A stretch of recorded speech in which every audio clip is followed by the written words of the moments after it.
Hello and welcome back to the podcast. So, if you've ever lost a property based on fee, this episode is just for you. So, let's look at the stats first of all, with regard to why people select the agent they're going to come on the market with to start off with. Top of the scoreboard, always on this, are things like communication, market knowledge, selling similar properties in the local area, for example. What is always towards the bottom of the list, on the other hand, though, is fee. So about 10% of all homeowners at any one time will pick their agent based purely on fee. But if you get a group of estate agents in the room and talk through instructions they've lost over the years, fee will probably be the most common answer they come up with. Now, I've actually run this survey quite a few times with people who are brand new to a estate agency and say, what percentage do you reckon of people actually pick their agent based on fee? And then talk to a whole room full of estate agents who've had loads and loads of experience and say, what percentage do you think people based on fee? And as if by magic, the agents who have been in the business for a lot longer pick a far higher figure than agents that are new to the business. The reason why, from my point of view and my understanding of this, is that they've had feedback with vendors over the years and they've gone, hi, Mrs. Jones, hope you're okay. Great to see you on Saturday, evaluating your property. Are you going on the market with myself in the end? And they go, oh, sorry, Roger. It was just down to fee. We just kind of tossed a coin over it and they did it for 1% or 0.5% or whatever it may be. Honestly, we loved you, Roger. You were fantastic. It was just the fee, unfortunately. And then you've gone, oh, okay, damn fee. That's the one that's done it for me. But is that the true answer in that equation? Is that actually the true feedback from that vendor about why they went on the market with that other agent? Well, the reality is we don't know unless we ask. And if you ask yourself, the answer is always going to be something probably which isn't about you. Especially in the UK, we are a very polite people. I know personally I say sorry about 15 times a day for things that I'm in no way sorry about, but it's just British to say, oh, sorry, sorry, sorry. So we naturally go for the route of least resistance when it comes to things like feedback, for example. We would much rather be polite to somebody than probably tell them the truth, which can actually help them out in the long run. So with that in mind, there is almost no point us doing feedback calls ourselves because the feedback we receive is probably not going to be accurate. Instead, it's probably more what we want to hear or some sort of soft kind of toned down version of what we want to hear compared to what the feedback actually is. So this is where you need to get into your business. If you work on your own, call on your partner, get a loved one into the business. If you've got a administrator who works with you or a sales negotiator who works with you, for example, basically anybody who isn't you should be making these phone calls. They should be phoning not only market appraisals you've lost, because that is important, also market appraisals you might have won as well. Because what's just as important about finding why you're losing market appraisals is also why you're winning market appraisals as well. I'll have a little tiny side bet with you here. I bet when you get the feedback back from those valuations, I reckon the bits you think you were really good at, you actually weren't so great at. And the things you thought, oh, I'm terrible at that part of the valuation, actually, you're probably not too bad at in the grand scheme of things. Certainly from my personal experience, when I've done this for other agents and literally I've called up the vendors and said, how did it go with the valuation? That's the feedback we've had across the board. So it's really hard to judge what you're good at and what you're bad at. So we know we want to get someone else to make these phone calls for ourselves. And what are we going to be asking the people that we've been to value their property? Well, I'd pre-write out a list of questions you can ask people about the valuation. This might be, for example, what do you think of our pricing? What do you think of our presentation? Would you work with our estate agency in the future? Should you have gone on the market with another agent? That's a really good question to be asking. How did you hear of ourselves in the first place? If you don't know that information already, probably should have asked a bit earlier on, but better late than never. So I have a pre-written 4, 5, 6 questions which you can ask homeowners over a 5-minute timescale or so you can get that feedback directly from the horse's mouth. So we can learn from the ones we've lost and actually learn from the ones we've won as well. So the ones we've won might have gone, actually, I thought you were far nicer than everyone else. I loved your pre-market appraisal letter you dropped around to myself, or I love the way you present property in the local area. Oh, you actually sold my cousin Susan's house round the corner sort of thing, so I knew you were going to get it anyway. Great, this is all really valuable information. It doesn't need to purely be glass half empty. We can then take that on board and actually use it in the future to improve our proposition. But if you don't have that information and you think it's purely based on fee, what are you going to do? You don't know what the true feedback is in that appointment. So it's really super important to get that information and take that action on board. But there's no point doing it yourself because you never can get the right answer out of people, especially not in the UK. Just not going to happen. So take that feedback and make action on it. If you're getting multiple bits of feedback turn up time and time again, there's a common theme there.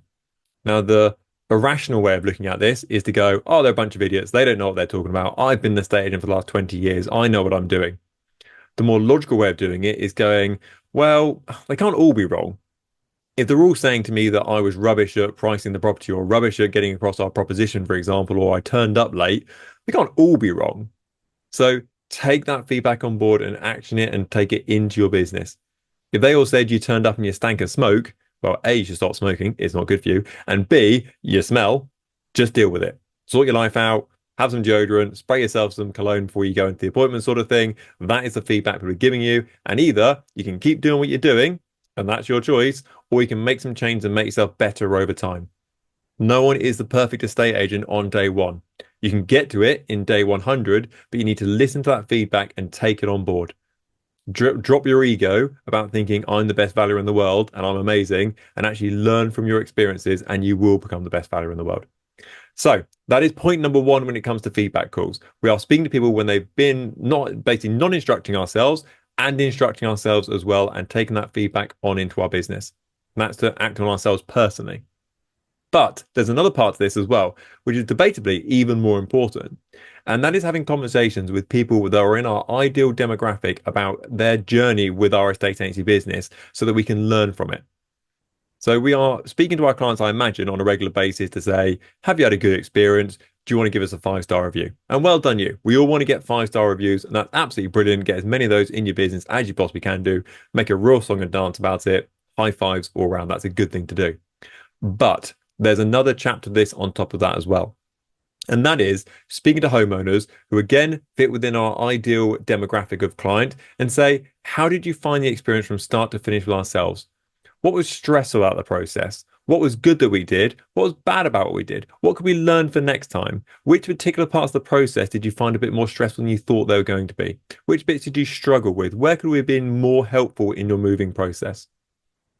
And what you're basically going to get here is the pinch points for your clients. They're going to come forward and go, I found it really stressful when we were dealing with the solicitors, and I didn't feel like I was kept in the loop enough. Or actually, the bit that was really stressful for me is I've got 4 kids, and when it came to tidying my house up and having the house all clean and tidy, ready for those ad hoc viewings on a Wednesday, Thursday, and Friday, it was a massive pain in my backside. Okay, great. Okay, thank you very much. Let's take that information on board and let's go to our next clients and learn from that. So the next time we're sat in front of a vendor who has 2, 3, 4, 5 kids, for example, we can go, actually, we had a client a few months ago who's in a similar position to yourself at the moment, and she sold her property with ourselves. Now, she actually mentioned to ourselves that one thing we could do to improve was actually do a launch day for the property. So therefore, there was just one day where you had to take your kids out for the day and go to the zoo or whatever it may be, and basically leave your house nice and tidy for that one day. And in fact, on top of that, her feedback passed across to herself with regard to cleaning and tidying the house. She actually struggled with it as well. That's why we've actually now got a connection with a local cleaning company, and we've actually got a discount with them that we can actually offer over to yourself, where they'll come around on the Friday, get your house all nice and clean and tidy, ready for that Saturday. And out of interest, what are your plans on that Saturday? Where would you go to with your kids? Would you take them to the zoo? Because if you do want to go to the zoo, we've actually got a 50% discount voucher for the zoo as well already lined up. So basically what we found out in those conversations is we found out what our ideal clients are looking for, what their pinch points are, and how we can solve those problems. Because all business is based on fixing problems.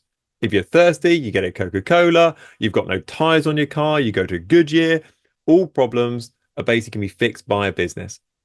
So if we highlight the problems our clients are saying to us about it was stressful with regard to communication, okay, what's a better way we could communicate?